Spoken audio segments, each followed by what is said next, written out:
বিগত আমার বয়সটাতে আমি দেখি নাই, এবং আমার বাবার বয়সও এরকম পানি দেখে নাই। তারা বলছে যে 88 বন্যাতে হয়েছে, কিন্তু এভাবে পানি হয় নাই 88 এবং কি 2004-এ। এখন আমাদের এখানে অনেক পানি, আমাদের খাওয়ার সমস্যা, থাকার সমস্যা, সব দিকে আমাদের সমস্যা টোটালি। এটা আমার আজকে প্রায় 1 সপ্তাহ ধরে আমাদের এই সমস্যাটা। এখন আমরা বহুত কষ্টে আছি। এখন সরকার গদুয়াতে আমাদের পুরাই ক্ষতি, আমরা কোনো গদুয়া থাকতে পারি না, আমরা সব আশ্রমে চলে গেছি, সব চলে গেছে। আমাদের আসবাবপত্র, আমাদের গরু ছাগল সব শেষ, আমাদের কিছু নেই আর। থানার 2 নং পেরিয়া ইউনিয়নের 1 নং কাকিরতলা ওয়ার্ডের আমাদের 3টা গ্রাম, কাকিরতলা, বড় সাঙ্গেশ্বর, মুন্সির কলোমিয়া। আমরা আজকে প্রায় 4 দিন ধরে বেশি পানি মানে ক্ষতিগ্রস্ত আছি। আমরা সবাই পানি অনেক, আমাদের সবার বাড়ি পানি তলে গেছে। এখানে আমাদের খানার সমস্যা, চ্যালানের সমস্যা, ঠান্ডাজনিত রোগ, বাচ্চাদের অসুখ বিসুখ, বয়স্ক বৃদ্ধদের নিয়ে অনেক সমস্যায় আছে। আশ্রয় কেন্দ্রগুলোতে মানুষের ঢল লেগে গেছে, জায়গা নাই আমাদের যে আমরা মানুষগুলোকে জায়গা দেবো আশ্রয় কেন্দ্রতে। ত্রাণ তো আমাদের এখানে ত্রাণ আসছে, মানে ত্রাণগুলো কম আসতেছে। বেশিরভাগের ত্রাণগুলা হাইওয়ে রুট দিয়ে আপনার ফেনীর দিকে চলে যেতেছে। আসলে আমাদের নাঙ্গলকোটের আশেপাশে অনেকগুলা গ্রাম আছে, অনেকগুলো ইউনিয়ন আছে, পানি বিদ্যুৎ আছে, এই এলাকাতে ত্রাণগুলো কম আসতেছে। আমি যারা চাহিদার তুলনায় অনেক কম আসতেছে, যারা পুরো বাংলাদেশে ত্রাণ দিচ্ছেন, টাকা পয়সা দিয়ে হেল্প করছেন, আমি ওনাদেরকে বলবো যে আমাদের এই এলাকাগুলোতে যাতে মানে এই খাদ্য সামগ্রী আমরা পাঠান। আমরা যাতে আমাদের লোক বল নিয়ে, সবাইকে নিয়ে আমরা এই খাবারগুলো বিতরণ করবো সুষ্ঠুভাবে, সবাই যাতে থাকতে পারে সুন্দরভাবে। কিন্তু আমরা এইটা নিয়ে খুব আমরা আশাবাদী, আপনারা সবাই এই এলাকাগুলোতে আপনার খাদ্য সামগ্রী পাঠাবেন। আমরা national life insurance company limited, আমাদের নাঙ্গলকোট থানা 386টা গ্রাম, তদাফলে আমরা 386টা গ্রামের মধ্যে প্রত্যেকটা গ্রামে আসলে বন্যা কবলিত। প্রত্যেকটা গ্রামে এখন পর্যন্ত অনেকের ঘর দরজা থেকে এখনো পানি বের হয় নাই, এখন অনেকের ঘর দরজা এখনো পানি আছে।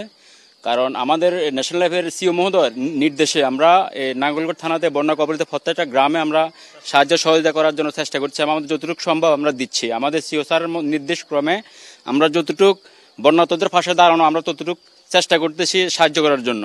আমাদের বাড়িতে পানি 2-3 ফুট, এখানে আছে 6 ফুট।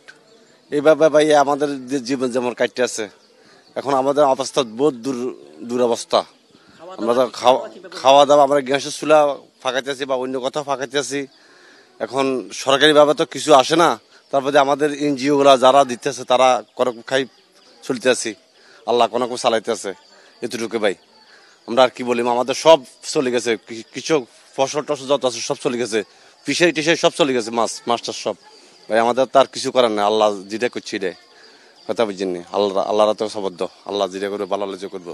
এই দুর্যোগে আমরা national life insurance company limited, আমাদের মাননীয় সিও মোহাম্মদ কাজীমুদ্দিন স্যারের নেতৃত্বে আমরা বন্যার্তদের মাঝে অসহায় এবং ওষুধ, ত্রাণ সামগ্রী আমরা পৌঁছে দেওয়ার জন্য তাদের চেষ্টা করতেছি, এবং তাদেরকে সহযোগিতার জন্য আমাদের সিও মহোদয়ের নির্দেশে আমরা তাদেরকে খাবার, শুকনো খাবার, ওষুধ বিভিন্ন দেওয়ার জন্য চেষ্টা করতেছি, তাদেরকে দেওয়ার সহযোগিতা করতেছি। অপারেশন রোগী, মাজা অপারেশন, আমার মনে করেন দৈনিক 300, 350, 400 টাকা দিয়ে আমি কোনো রকম জীবিকা নির্ভর করতাম।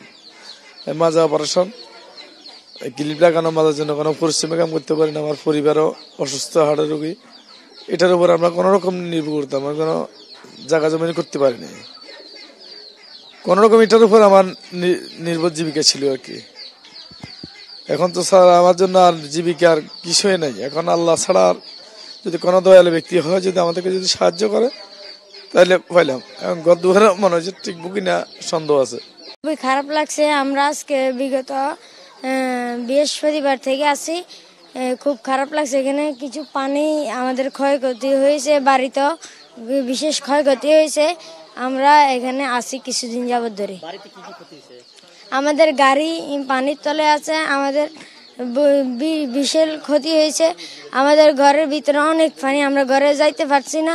আমাদের চাউল আসছিল, চাউলগুলো সব ডুবে গেছে। আর আমাদের একটা অটো রিক্সা ছিল, সেটাও ডুবে গেছে পানির নিচে।